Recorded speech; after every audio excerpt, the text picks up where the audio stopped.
नमस्कार, राम राम मंडळी. कशा आहात तुम्ही सगळे? स्वागत आहे तुमचं माझ्या अजून एका नवीन ब्लॉगमध्ये. तर आज आपण झटपट असा तयार होणारा, कधीही न असा केलेला तुम्ही नाश्ता आज करणार आहोत.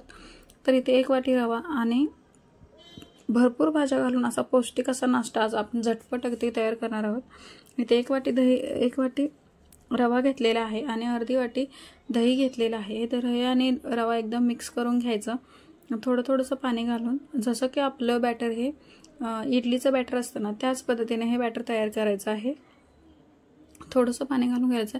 15 ते 20 मिनिट रवा मुरण्यासाठी हे पीठ असंच आपल्याला मिक्स करून झाकून ठेवून द्यायचं. बघू शकता, अशा पद्धतीने झाकून ठेवून घ्यायचं.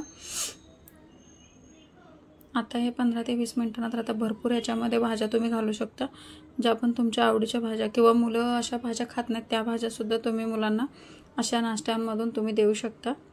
आता हे आहे ना, मग अशी म्हटल्याप्रमाणेच की इडलीचं जसं बॅटर आहे ना, तसंच आपल्याला जास्त पातळही नाही जास्त घट्टही नाही, अशा पद्धतीने हे आपल्याला हे बॅटर तयार करून घ्यायचं आहे. इथे 1 कांदा, टोमॅटो, कोथिंबीर, मेथी, गाजर आणि अद्रक किसून घेतलेला आहे.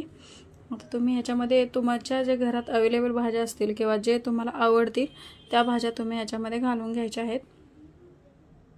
बघा, झटपट असा होतो, अगदी कमी वेळ लागतो या नाश्त्याला, पटकन असा हा तयार होतो.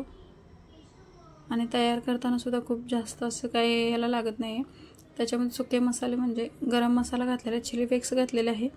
तुम्ही चिली फ्लेक्सऐवजी पावडरसुद्धा टाकू शकता, लाल धनेपूड आणि जिरेपूड घातलेले आहे. मस्त असं हे परत मिक्स करून घ्यायचं. आता मग अशी मीठ नव्हतं घातलं, त्याच्यामुळे आता मीठ घालून घ्यायचं. मीठ घातल्यानंतर सुद्धा परत मिक्स करून घ्यायचं 2 ते 3 मिनिटासाठी व्यवस्थित असं. आणि ह्याच्यामध्ये सोडा घातलेला आहे. सोडा हा ऑप्शनल आहे, तुम्हाला जर घालायचं असेल तर घालू शकता, नाही घातला तरी हरकत नाही आहे.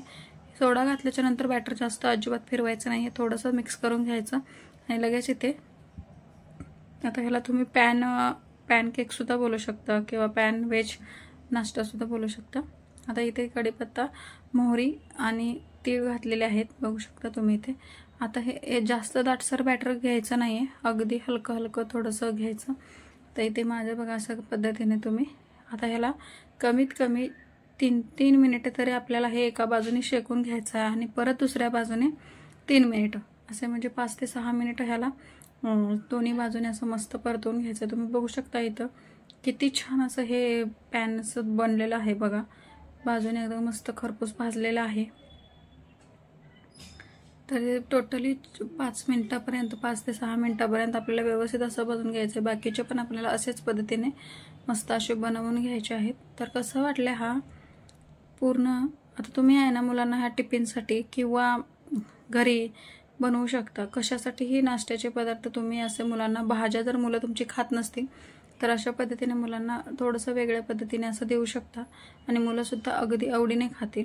बघू शकता, ह्याच्यापेक्षा तुम्ही थोडंसं पातळ केलं तरी चालेल, पण जास्त जाड करायचं नाही आहे. जाड केलं ना की मग शिजायला वेळ लागतो, मग करपण्याची वगैरे अशी शक्यता होत जाते. त्याच्यामुळे ह्याच्यापेक्षा थोडंसं पातळच करा, जर शक्यता करून जमत असेल तर. कसा वाटला हा पूर्ण व्हिडिओ तुम्ही नक्की कमेंट करून सांगा. बाय.